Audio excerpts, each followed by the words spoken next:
them an enormous impetus. So when the game looked like it was slowly slipping away, they just got the extra couple of blokes forward. And again, it's a mark, but it's a small play. None of the big forwards. I mean, Hurley's been pretty good for Essendon, but none of the big forwards for Fremantle have been much good. But they're small players that always look dangerous at times. And Walters. The other thing to remember is McFarlane went out of the game very, very early. During that third quarter, Essendon have been able to bring their sub on basically since the 5-10 minute mark of the first quarter. Freo have had the 21 players available only. Watson emerges with a footy. Barlow smothered the kick. Watson taking the ground. It comes back in Barlow's direction. Heppel can't walk it out. Mzungu tries to feed it back to Bradley. Bradley pulled it back in. Needs to be careful. Attacking the football and going down is Comma in the grasp. I think it might be De Boer in there, and we'll have a ball up. Stand up. Thanks, Nick. Zararakis was just sitting out there on the wing on his own too. 1 metre. Everything to play for. And then some. Barlow kicks to half forward. A bit of a Fremantle rally going on at the moment. Carlisle taken down by Ballantyne. Loose ball back there. Hooker under pressure, played it well. Gives it to Dempsey.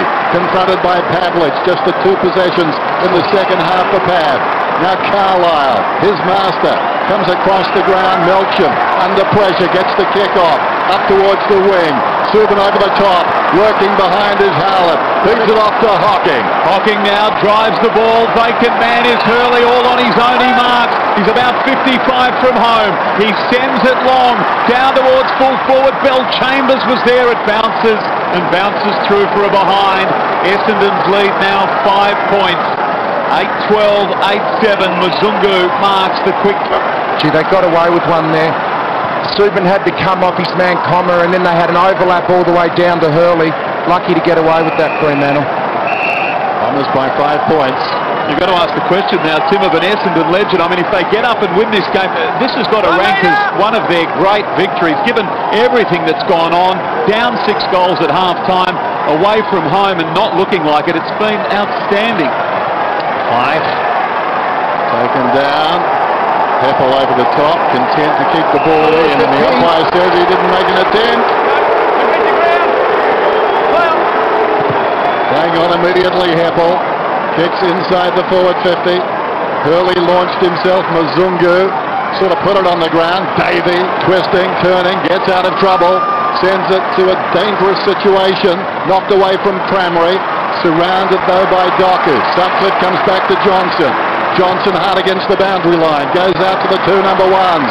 Hibbert and Ballantyne. And Ballantyne content to fight for the draw that time and get it out of bounds. It'd have to be right up there, wouldn't it, Tim, if they can win this absolutely, Basil. I wasn't ignoring your question. I realise that. There's just so much going on in this last quarter. Sure is. So much going on in that coach's box as well. What a week for James Hird. What a 48 hours. And it would be a stirring victory for Essendon and for James Hird. Barlow's safe on the ground here too, but he's just sneaking all the way down to the forward line here.